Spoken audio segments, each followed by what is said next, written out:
19 h, bonsoir à tous. Merci d'être avec nous sur La Première. Ravi de vous retrouver. Voici les titres de l'actualité de ce mardi 4 juin. L'escroquerie est bien connue de la métropole. Elle sévit désormais en Polynésie. En 10 jours, la police a reçu 3 plaintes pour une arnaque au rétroviseur. La fille de l'une des victimes témoigne dans ce journal. L'affaire fait grand bruit. Une mission d'inspection du ministère de la Justice, la 4e en 3 ans, est au Fénois. L'objectif, tenter d'apaiser les tensions entre certains magistrats de Papeete. Ils étaient sous la menace d'une expulsion. Le président du pays les a rassurés. Non, ils ne seront pas délocalisés. Soulagement donc pour les propriétaires de chevaux et l'association épique de Pierret. La campagne pour les élections européennes bat son plein, plus que quelques jours avant le scrutin. Alors les candidats sont sur le pied de guerre. Ce soir, nous recevons une Polynésienne en lice pour la liste PS Place Publique, conduite par Raphaël Glucksmann aux Européennes 2024. Thémanoua Girard est notre invitée. C'est une escroquerie qui sévit un peu partout en métropole et désormais en Polynésie. On l'appelle l'arnaque au rétroviseur. En quoi consiste-t-elle ? Eh bien, à faire croire à un automobiliste qu'il est responsable d'un accident qui vient juste de se dérouler.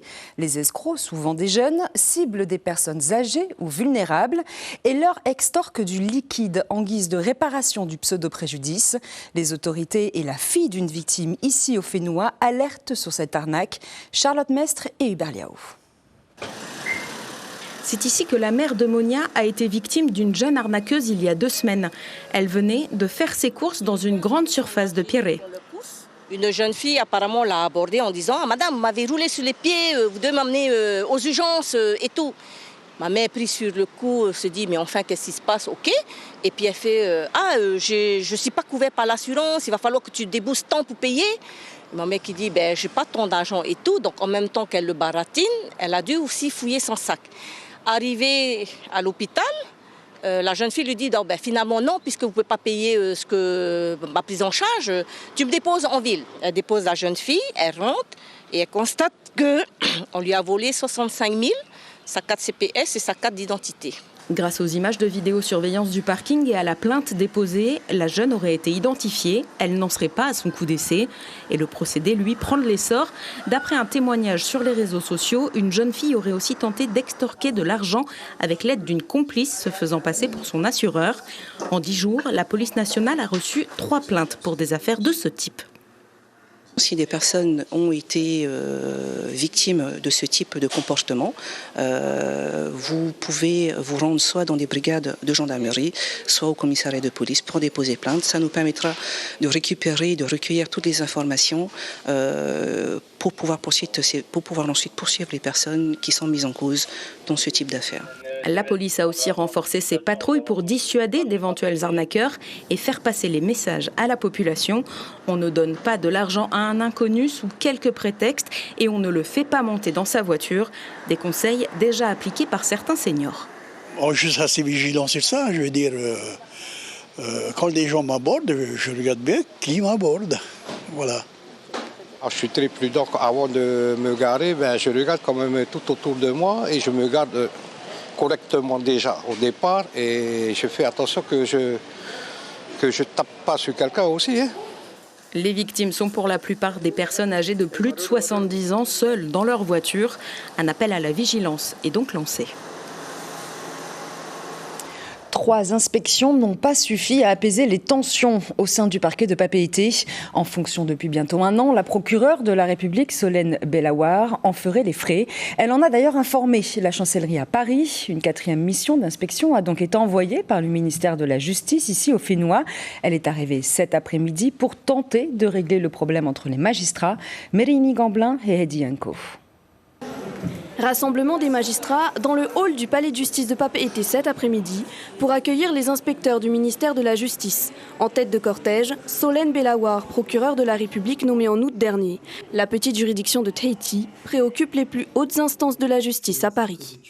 C'est assez rare qu'on déplace aussi souvent des inspecteurs venant de Paris. C'est qu'effectivement, il y a il y a une matière, on se déplace pas pour, ils se déplacent pas pour rien. Donc effectivement, mais nous, en tant qu'avocats, bon, d'abord c'est un conflit entre magistrats. Nous, on n'a pas à s'en mêler ou avoir un jugement ou une opinion. Surtout qu'on sait pas, on connaît pas les détails. On se garderait bien de faire des interprétations malheureuses ou heureuses. On n'a pas à s'en mêler, tout simplement. Les avocats ont découvert les détails de cette affaire dans un article du Monde publié le 31 mai. Le journaliste cite une note de Solène Bellawar envoyée au procureur général, décrivant une équipe profondément divisée. En réalité, ces tensions ne datent pas d'hier. Le ministère de la Justice en est à sa 4e mission envoyée à Tahiti. Moi, je ne ressens pas de tension, je ne ressens pas de problème, mais je ressens le problème de mes clients, je ressens le problème des autres confrères qui ont les mêmes problèmes que moi. Nous sommes nombreux à nous plaindre du fait que les choses n'avancent pas pour les plaignants. Et c'est dramatique parce qu'en fait, quand quelqu'un dépose plainte parce qu'il a été violenté une fois, et s'il ne se passe rien dans le mois qui suit, eh bien, il va se refaire violenter en fait. C'est des éléments dont j'ai pas forcément connaissance de manière complète, mais clairement, ce qu'on constate, c'est qu'il y a eu plusieurs inspections. On a vu une sorte de série d'inspections assez inédites qui n'ont, et là c'est aussi inédit, donné lieu à aucune mesure concrète. Des mesures qui auraient ciblé l'ancien procureur de la République Hervé Leroy et le procureur général actuel Thomas Pizon, dont la précédente inspection en septembre 2022 avait dénoncé les positionnements juridiquement contestables, précise le journaliste du Monde. Dans un communiqué, le syndicat Unité Magistrat dénonce cette fuite d'informations confidentielles et un acharnement visant à faire sanctionner injustement les 2 procureurs. Et les inspecteurs sont présents à Tahiti jusqu'au 18 juin. Le fondateur du Cirque du Soleil, Guy Laliberté, et 2 employés de son atoll privé de Nukutepipi ont comparu libres ce matin au tribunal correctionnel. Ils étaient poursuivis pour avoir cultivé du cannabis. 48 pots ont été saisis en 2019. L'homme d'affaires a finalement été condamné à 2 millions de francs d'amende. Ces 2 employés, eux, écopent de 3 mois de prison avec sursis. Les précisions de maître Jean-Yves Leborgne, avocat de la défense, au micro de Mérini Gamblin et Heidi Anko. Le ministère public est dans son rôle, mais je pense néanmoins qu'il faut considérer cette affaire pour ce qu'elle est, c'est-à-dire un usage de stupéfiants au lointain, et surtout par un citoyen canadien qui appartient donc à un pays où il est légal de consommer du cannabis. Vous savez, nous sommes presque un pays un peu à la traîne, si j'ose dire, sur le terrain de la consommation du cannabis.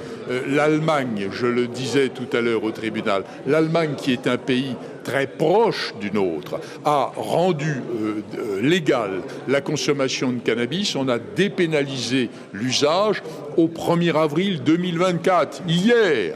Alors, disons-le, il est probable qu'un jour ou l'autre, qui n'est probablement pas lointain, les droits français fassent de même. Il n'y croyait plus trop et pourtant cet après-midi, plusieurs passagers se sont envolés direction le Caillou. Malgré la fermeture de l'aéroport de la Tontouta jusqu'à nouvel ordre, les vols commerciaux Air Calin reprennent de manière progressive. Le programme des vols reste toutefois allégé jusqu'au retour à une situation normale. C'est un ouf de soulagement pour les propriétaires de chevaux et l'association hippique. Moetei Brotherson a annoncé hier qu'il n'est pas question de les délocaliser du domaine Labbé, un terrain de 12 hectares. C'est donc une bonne nouvelle pour eux, alors qu'ils étaient menacés d'expulsion. Le reportage de Hayata Buluk et Patrick Tixing. Jean-Pierre court avec Wapipi Falcon tous les jours pendant 1 heure. Son cheval a 15 ans. Jean-Pierre est aujourd'hui soulagé. Il peut s'entraîner tranquillement sans que plane la menace d'expulsion. Il a son rituel depuis 25 ans. Tous les matins, je viens, je leur donne à manger, je nettoie leur box parce qu'il faut nettoyer aussi. Après, quand il y a des compétitions, je les entraîne 6 heures. Je suis un des premiers sur la piste, 6 heures. Parce qu'il faut les nourrir tous les jours. Ah oui, il faut les nourrir tous les jours, matin, soir. On ne peut pas les laisser. C'est pas une mobilette ou une moto ou une voiture où tu laisses dans le garage. C'est un animal. Comme les autres propriétaires de chevaux, pas question de quitter les lieux. L'hippodrome de Pire est l'endroit idéal pour le sport hippique. Vairia a grandi ici. Elle connaît bien ce terrain de 12 hectares du domaine Labbé. Nous, on veut rester ici parce que concrètement, il y a Marina, mais Marina... il y a Marina, entre guillemets. parce qu'ils ont récupéré l'ancien terrain militaire, et encore. Hein. Mais il y a les fourmis de feu à Marina. Ensuite, il pleut tout le temps. On va pas se cacher. Hein. Moi, j'ai vécu à Marina là des années. Je sais qu'il pleut tout le temps. Taravao, il pleut tout le temps. On a des propriétaires qui sont de Taravao. Ils peuvent pas entraîner leurs chevaux convenablement. Ils sont obligés de descendre à l'hippodrome parce qu'il pleut tout le temps. Ici, c'est mieux. C'est proche de l'agglomération. La vallée, il pleut pas. On peut s'entraîner convenablement. L'annonce du président du pays rassure l'association hippique, locataire des lieux depuis 85 ans. Sa nouvelle présidente attend une rencontre avec les autorités du pays pour finaliser le bail. Des études sanitaires ont été réalisées depuis quelques semaines. Les études qui sont venues ont dit qu'on gérait très bien les déchets, qu'au contraire on n'en créait pas, que tout était... Comme on dit, rien ne se perd, tout se transforme, quoi. Donc tout part dans le maraîchage, dans les plantations, donc voilà. Après, il y a le souci des chevaux enterrés, mais bon, sur à peu près 70 ans de terrain, on n'a que 300 chevaux enterrés, et ils sont tous centralisés au centre de l'hippodrome. La saison des courses hippiques a commencé ce week-end. 9 compétitions sont programmées, un événement que les organisateurs veulent festif et culturel. Le compte à rebours a commencé plus que 4 jours avant le scrutin en Polynésie. Place à notre page dédiée aux élections européennes.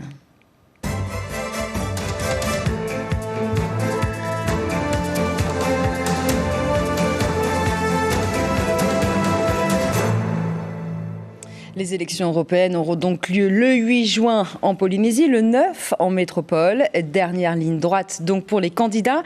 Les sondages donnent le RN, le Rassemblement national, toujours en tête, mais le PS n'est pas très loin au coude à coude avec la liste de la majorité présidentielle. Alors ce soir, nous recevons Temanuata Gerard qui est en Polynésie depuis hier pour faire campagne. Temanuata Gerard est en 20e position de la liste PS Place Publique conduite par Raphaël Glucksmann aux européennes. Yaorana. Yorana. Merci d'être avec nous. Alors, vous êtes ici, un petit peu chez vous. Votre papa est d'origine de Touraine, mais votre maman est polynésienne, des Tuamotu. En quoi est-ce important pour vous de faire campagne ici au Whenua, chez vous ? Mais vous l'avez très bien dit, en fait, je fais campagne chez moi. C'est un vrai plaisir de venir défendre les idées de la liste portée par Raphaël Glucksmann, mais surtout de venir de les porter, en tout cas, sur le territoire, auprès de ma famille et auprès, en tout cas, de tous les Polynésiens et Polynésiennes. Alors, vous avez grandi en métropole, dans une ferme familiale. Vous êtes paysanne. L'agriculture est quand même très importante dans votre vie, dans vos idées. Et vous soutenez, justement, pour les élections européennes, une Europe plus écologique, avec le développement durable. Et vous souhaitez qu'il y ait des subventions plus importantes de la part de l'Europe pour la Polynésie. À quelle fin ? Est-ce pour mieux structurer la filière agricole ici ? En effet, je pense que on a un potentiel en Polynésie, on a un savoir-faire et un travail avec la nature qui est incomparable par rapport à tout ce qu'on peut rencontrer à travers d'autres pays. Et ce qui est important, c'est que on a une volonté de se nourrir localement et par contre un déficit de temps en temps sur les accompagnements des infrastructures qu'on peut trouver sur des outils de transformation, sur des outils de structuration de la filière et de commercialisation. Donc oui, en effet, en travaillant avec l'Europe, je pense qu'on peut trouver créer des politiques même qui nous apportent des financements, qui atterrissent directement sur le territoire et de manière à vraiment mettre en avant la production locale. Vous avez senti justement ce besoin, hein, vous êtes arrivé hier, vous repartez demain, c'est très court, mais est-ce que vous avez ressenti ce besoin en rencontrant justement des personnes ici en Polynésie ? En tout cas, ce matin, en étant 2 jours en Polynésie, il était important pour moi de passer au marché. Déjà, personnellement, je trouve que c'est important d'y aller, mais surtout quand on a pu échanger avec les acteurs du marché, qu'ils soient du coup pêcheurs ou cultivateurs ou même horticulteurs. En effet, il y a vraiment ce lien. On a cette méconnaissance et cet inconnu, mais on sent que la volonté de mettre en avant le métier de ces personnes-là est important pour elles. Alors, il y a un autre point très important de votre campagne, c'est la jeunesse. Parce que la jeunesse va justement plus tard contribuer au développement durable, mais il manque des formations. En quoi l'Europe peut-elle aider et comment ? En fait, il y a 2 points. En effet, c'est la jeunesse et comment en fait on se rend compte que l'Europe, elle intervient dans notre quotidien chaque jour. Et un programme qui est porté par l'Europe, c'est Erasmus+. Souvent, on en entend parler, mais sans savoir vraiment comment cela fonctionne. Erasmus+, c'est bien un financement dédié à la mobilité des étudiants, mais qui ne s'arrête pas qu'aux étudiants, en fait. C'est un programme qui peut aussi s'effectuer sur les apprentis, sur les rechercheurs d'emploi, sur aussi les formateurs et les enseignants. Donc, on sent que On a un vrai potentiel sur ce programme. Il est très très bien travaillé en Polynésie, contrairement à d'autres pays, territoires d'outre-mer, mais on pourrait encore aller encore plus loin.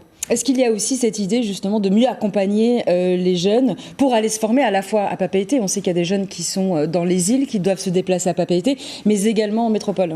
Sur les programmations, en effet, on voit que la programmation, elle est liée à la mobilité. Elle peut se faire en intra-régional, donc intra-territoire. Elle peut se faire aussi avec les pays voisins du territoire et elle peut se faire notamment, bien sûr en Europe. Donc on a vraiment ce travail à faire en plusieurs étapes. Moi je pense qu'on a un vrai sujet entre les enfants et les jeunes qui viennent des îles sur Papeete et après une autre étape sur les jeunes qui veulent se former en apprentissage, parce que je pense que c'est aussi une étape importante, l'apprentissage, mais plutôt en Europe directement ou dans d'autres pays.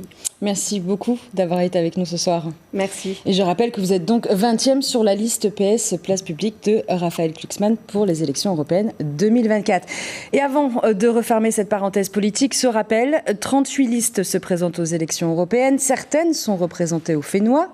Parmi elles, la France revient avec Éric Minardi pour le Rassemblement national. La France insoumise avec Manon Aubry. La majorité présidentielle est également présente avec Besoin d'Europe, représenté en Polynésie par Moélanie Frébeau. Jackie Briand, lui, soutient Europe Écologie. Et enfin, nous venons de l'aborder, le PS, avec une liste menée par Raphaël Glucksmann et représentée par une Polynésienne, Temanuata Gérard.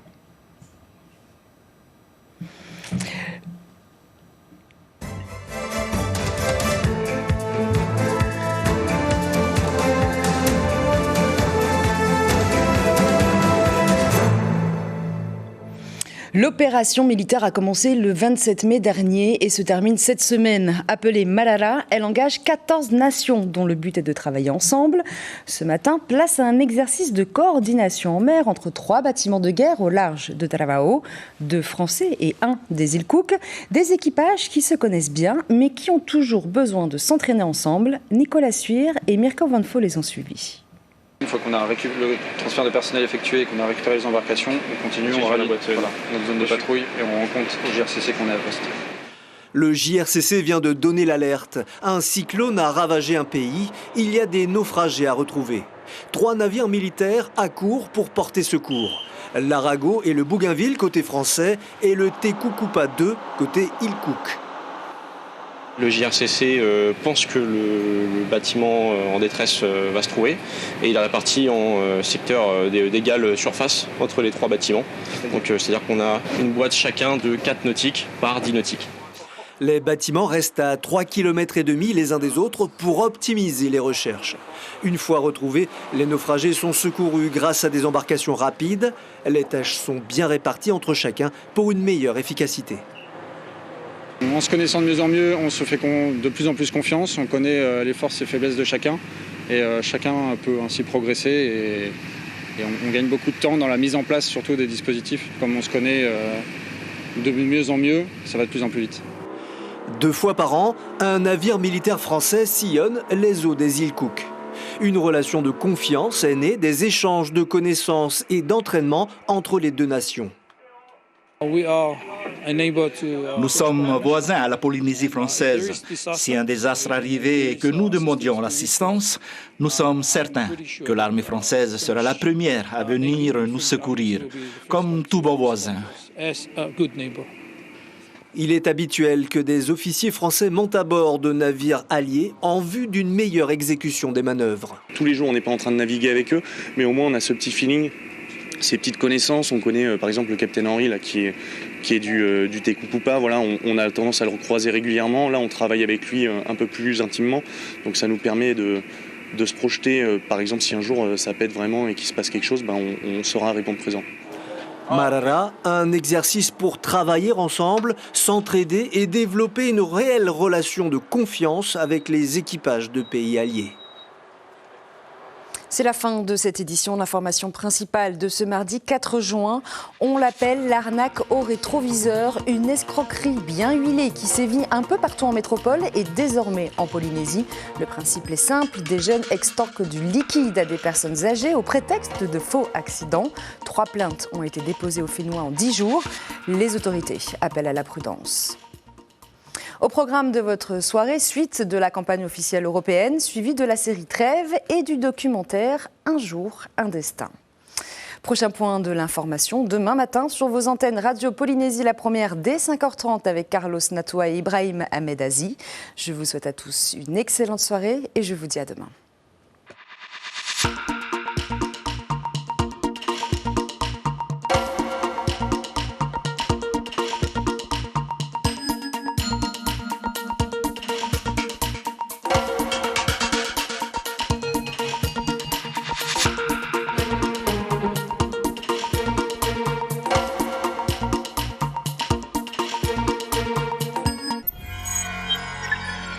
Retrouvez ce programme en replay sur notre site internet